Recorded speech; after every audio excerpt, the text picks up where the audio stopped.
What's up guys, Mitchell Watts with Town & Country TV, and today I am so excited because we are at our Pell City location in Pell City, Alabama, and I am about to get my Bronco lifted. Not just any lift, but the Fabtech Coilover 3-inch lift kit that we did in a prior video. If you want to take a look at that video, I'll link that up in the cards there if you want to go ahead and check that out. But today we're going to be doing a couple of things. We're going to do some pre-measurements before the lift kit, and we're also going to do some the lift kit itself, and then we're also going to jump into the after measurements, meaning things like the flexibility of the suspension and things like that. So I cannot wait to show you that in this video. But I do want to say before we get into the actual install process that we're giving away a Bronco. So by the time that you guys are watching this video, if you go to TCcustoms.com and look at the merch and all of the different things, for every $1 spent gets you 1 entry into that giveaway. So without further ado, let's go ahead and jump into the install. So the very first measurement we have to do is to see what kind of articulation we get out of the stock suspension.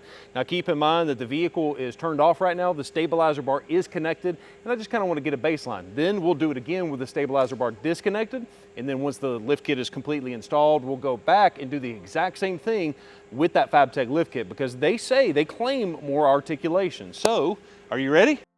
All right, and we're going to base it off of once this back tire comes off of the ground. All right, that's about good right there. Let's see what kind of measurement we have with the stabilizer bar connected, and we'll measure it with the bottom of the tire. So I am showing right at 19 inches, probably 18.5 inches based on what I can tell. Actually, yeah, right at 18.5 inches. So without further ado, let's go ahead and disconnect that stabilizer bar, see what happens.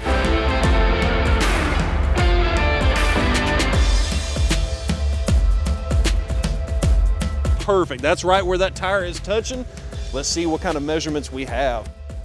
Yeah, guys, we're looking at right at 24 and a half inches on the stock suspension setup. So yeah, okay, so there is your anecdotal evidence that the stabilizer bar disconnect, it absolutely does work.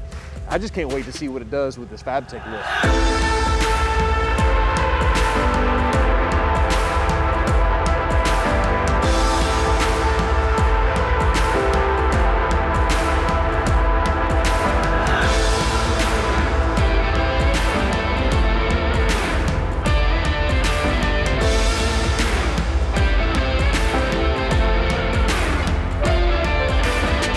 Now let's see what the flex looks like now that the Fabtech lift is on. So let's go ahead and crank it up and see what we can do. Perfect, right there. All right, let's see what the new flex looks like. I'm 6'3" for comparison, and it looks like we have got about 28 inches to the bottom of that tire. 28 inches. That's a pretty substantial increase. I will tell you though, I'm curious while it's still up in the air to see what kind of fitment we have. Looks like we have absolutely no contact in this rear driver's tire. And what I'm gonna do is look at the passenger front as well. Yeah, that is incredible. Okay, so yeah, we've got full clearance over here. Let me check over here. The front tire is completely up and into that front fender. So maybe that's something we need to work on fixing here coming very, very soon. But man, it is unbelievable the amount of flex this thing has. And here is the finished product, my 2021 Ford Bronco Badlands, lifted on 37-inch tall tires by 13.5 inches wide. These tires are amazing. Now let's talk a little bit about the wheels and tires for a second. I don't recommend this tire in fitment size for everybody because there was a severe amount of trimming that needed to be done to fit these. Fabtech, actually, they recommend a 35 by 1250 on a 17, 18, or 19-inch wheel with the proper back spacing, as you can see right there on the screen. I wanted to push it a little bit harder, and I don't mind cutting into my own personal Bronco to make sure that those tires fit. But I will tell you though, that after those trimming modifications, this thing flexes amazingly.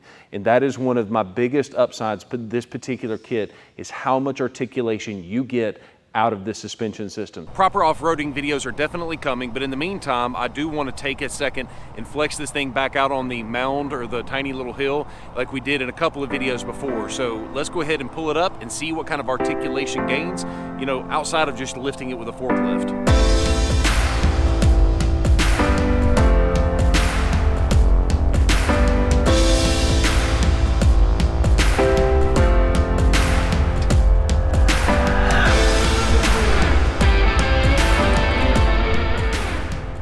Okay, so as you can see, we definitely picked up a lot of extra clearance as far as suspension articulation. Take a look at this. That is wild. Those coilovers look amazing. And yeah, you can see those trailing arms.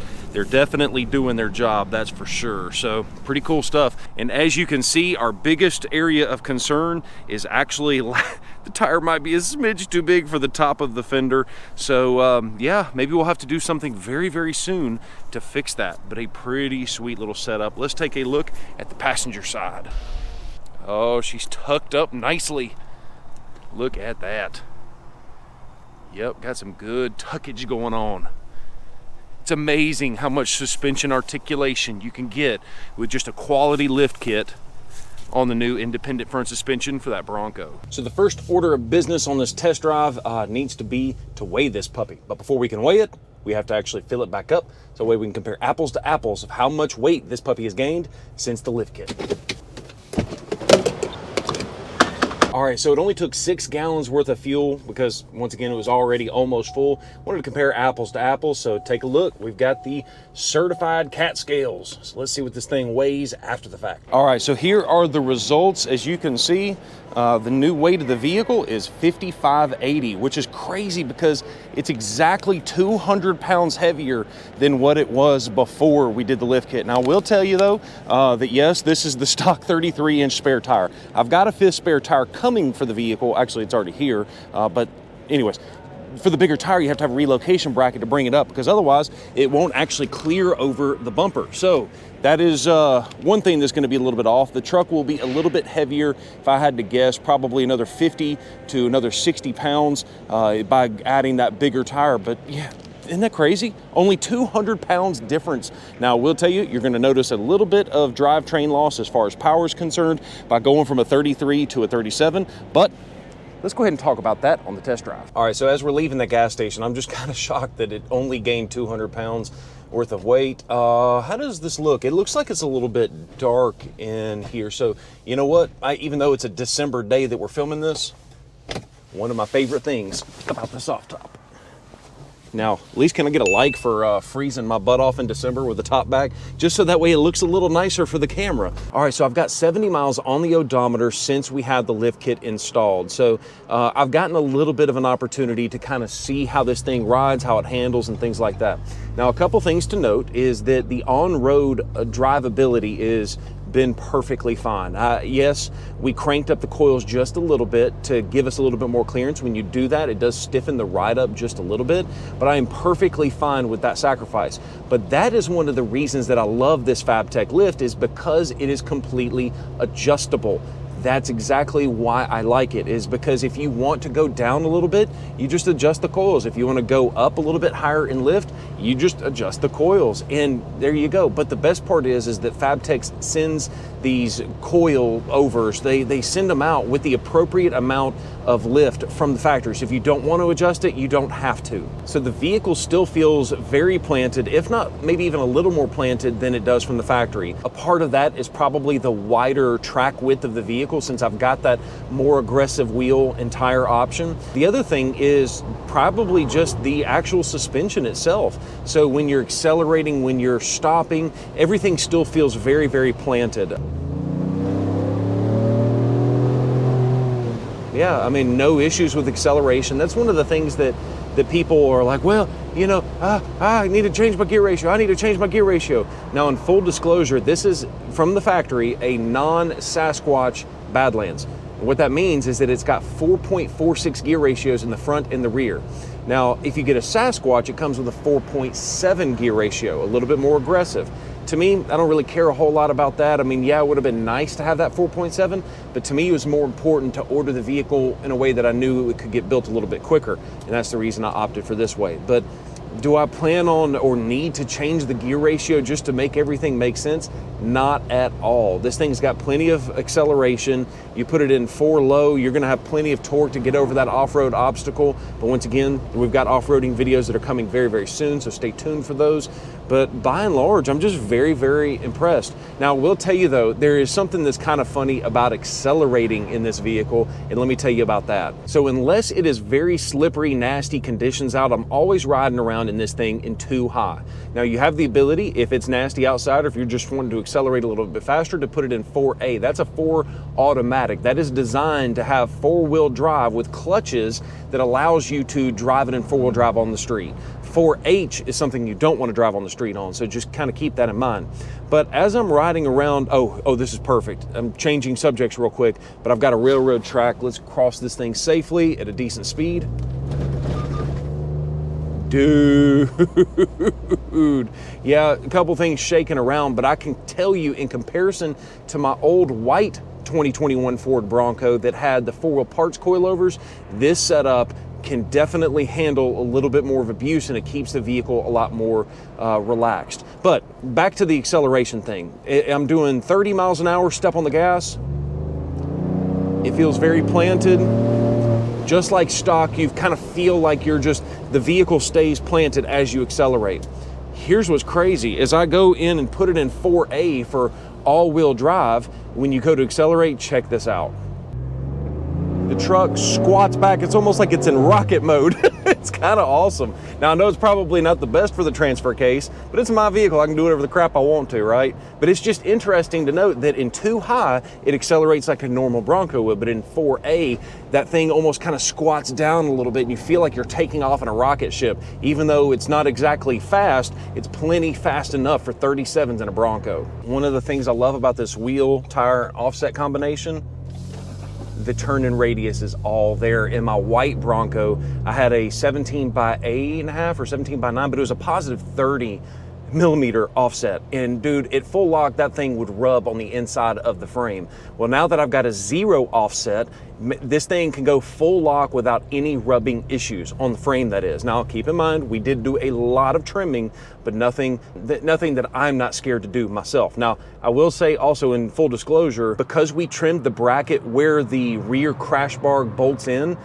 you can never put that rear crash bar back in. So that's something that I don't mind doing to my personal vehicle, but quite frankly, we just don't feel comfortable doing it to a customer's vehicle just because it's such a permanent modification. But it's something you can do at the house with just a cutting wheel and a grinder. For this next part, I need to put the top back up because we're gonna get this thing on the interstate, and I don't want that wind noise to get out of control. So, once again, the benefits of the soft top. Very simple, very easy to put the top back up. Let's put the seat belt back on so we can be safe. And here we go. Let's see if the thing will squat. Watch out, vehicle on shoulder ahead. Here we go. So this is going to be the real test, because most Americans are going to be using their Bronco probably 90 to 95% on the interstate or on the road. And so this is really where I spend a lot of my time too. I fully intend to go off-roading in this vehicle, but it's also my daily driver. It gets me to and from work, and I get on the interstate every day to get to work. So guys, check this out. As I'm doing 70 miles an hour, do you feel confident in a Jeep Wrangler to just let your hands off the steering wheel? Now you'll notice that the vehicle, because I'm in the right-hand lane, kind of falls off to the outside. That's the way that we do all of our alignments, is that way if you're on the right-hand side of the road, that it just kind of falls very slowly to the outside. Now if you're on the left-hand lane, it's supposed to fall out that way as well. But the fact that you're not all over the steering wheel just trying to keep it in the road, that is one of the key benefits of the independent front suspension. And as we've already noticed, that with the stabilizer bar disconnect, you're not really slacking in articulation, especially with the Fabtech Lift. I mean, those rear trailing arms and the upper control arms in the front, it really does go a long way to making sure that you're not going to be sacrificing any articulation at all. And once again, now this next part, ooh, look at this. Got a little FJ Cruiser. He don't want none. It actually is a pretty sweet little FJ. But anyway, so as I accelerate, this is kind of a key benefit of the Nitto Ridge Grapplers, but no vibrations, no issues, no scariness, no matter how fast you want to go. I say no matter how fast. There is a speed limit on the tire itself, but for what my normal operating conditions are, and I have a problem of speeding sometimes, guys, you're not gonna have any issues out of these tires. That's why I wanted to make sure that I step back into the ridge grapplers. My last Bronco, it had those Falcon Wild Peak MTs. Those were a fantastic tire. They were just a little bit loud for me. They actually drove really, really well, even on the interstate, even at high speeds.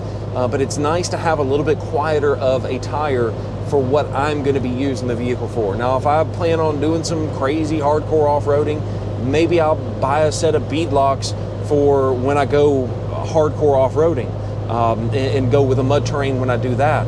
But for what I do and the weekend off-roader that I am, these ridge grapplers are going to be perfect for me. I'm pretty confident of that. But the videos are coming very, very soon to show you what these things perform like off-road.